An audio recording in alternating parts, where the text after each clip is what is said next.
Well, good morning. Welcome to Debbie's Back Porch. So glad to have you with us again today. In this video, we're going to make tomato gravy or stewed tomatoes or just good eating, whatever you call it. Here is the recipe. Please take the time to pause and write it down. And then I'll show you how we put this all together for something yummy. So this is canning season for me, and last night I canned tomatoes, and when I checked them this morning, this one was not sealed. So I put the ring back on it, stuck it back in the fridge, and said, "Hey Fred, how about tomato gravy for supper?" And he said, "Great." And this is some tomato juice that I canned that did seal. I've just had it in the refrigerator to keep it chilled. So besides the tomatoes, I have half cup onion, half cup pepper, half cup flour, and a stick of butter. Now the onions and peppers, I have them chopped pretty big. You can chop them more finely if you like. This is something I always call stewed tomatoes, not tomato gravy, until I realized it really is more gravy. But I like to have the big chunks of onions and peppers in it. But if you prefer them smaller, or if you prefer to leave them out, you may. But this is awfully good just like this. I'll let these simmer on a medium-low heat until the onions are translucent. The peppers will not be soft. They'll simmer a little bit more later, but they're going to retain some firmness, which is why I cut them this size. And this is what we're going for. It'll take 3 or 4 minutes of sizzling. Not too high. You don't want your butter to scorch, but just enough to get these vegetables to let go their flavor. And now I'm going to add my half cup flour. This is self-rising, but you can use all-purpose. And I want to stir it in well until we get all of the flour mixed in with the butter. I mean, we're making a roux. We just have our vegetables down in there. And we're going to stir this. We want it to get a little golden, but not dark. So I've got a medium-low heat going, and we'll let it simmer at that medium-low heat until we get that toasty smell.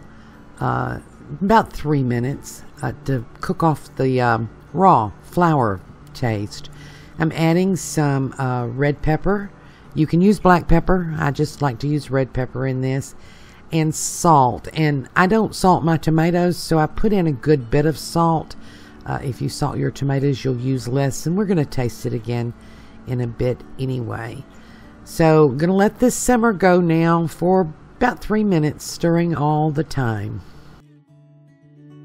Now for this roux, you need about a quart of liquid, and tomatoes are kind of liquidy, but because they're canned tomatoes, I don't know exactly how much liquid is in there. That's the reason I have this little cup of juice, in case it gets too thick. And you know, you can use a cup of broth or a cup of water.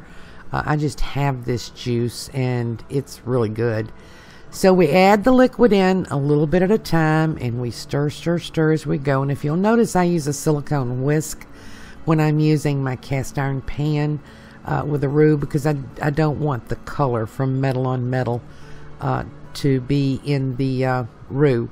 So I'm adding the tomatoes. I'm kind of crushing them a little as I go. And just incorporate them in a little bit at a time until you get it all in there. Still adding a little at a time. And don't get worried if this seems too thick. It will thin out as it simmers. And then you've got your juice to add later after you let it simmer a bit. Like this. And I'm going to sort of mash some of those tomatoes a little bit to get some more of their liquid out. And then I'm going to add the juice. And I often add broth instead. Chicken broth is really good and makes it a little less acid. Just a little bit smoother. You know, someone in the group asked me when I told them tomato gravy, is it a sauce? And I said no, but you know, on reflection, the only difference in a sauce and a gravy and a soup really is how you use them. And I personally think this would be great over some pasta. Add a little oregano. Yep, that would be good. But we're having tomato gravy today, so I'm not adding all that. I'm going to let it simmer, still on medium-low heat, for about 10 minutes or so. I'm going to taste it to see if we need to add a little bit more salt. And you really always need to do that after you add your juice or your broth or your water, whichever one you're using. And this one does need a little bit more salt because, you know, don't salt my tomatoes when I can them. So I want to make sure that I have this flavored enough to stand on its own. So while this simmers, I'm going to check on my biscuits. I put them in the oven right before I started the gravy. So everything should be done at about the same time and I can serve this hot. So let me plate it up and I'll show you what I got. Except I really have to show you these biscuits. And if you want to make these biscuits, I have a video. I'll put the link in the info section. And here we have it. I'm plating this up for you two ways. As tomato gravy over a biscuit, and as stewed tomatoes to be served as a side dish. It works both ways. It's really great. Fred likes his over a biscuit, and I can see why. It's really good. See these big chunks of tomato? I know some folks make it with juice or sauce, but we kind of like having the chunks of tomato in it, and the biscuits are nice and soft.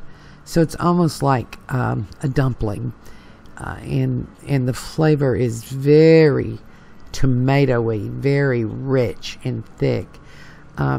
You can serve this over meatloaf. Some people put it over potatoes, meatloaf and potatoes. Some people put it in pasta. There's no end to the ways you can serve it and the things that you can do with it.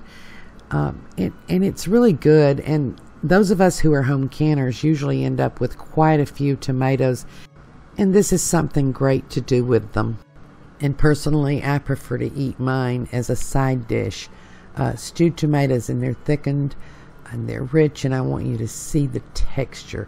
Stands up on the spoon, gives you a lot of good flavor, and it's fairly low carb when you eat it this way, which is something I think about.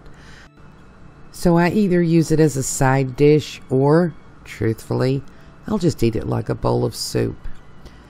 Thank you for joining us on Debbie's Back Porch. I really hope you try this, and I hope you like it. And if you want our videos to continue, please think about giving us a like and a share. And I hope to see you again tomorrow.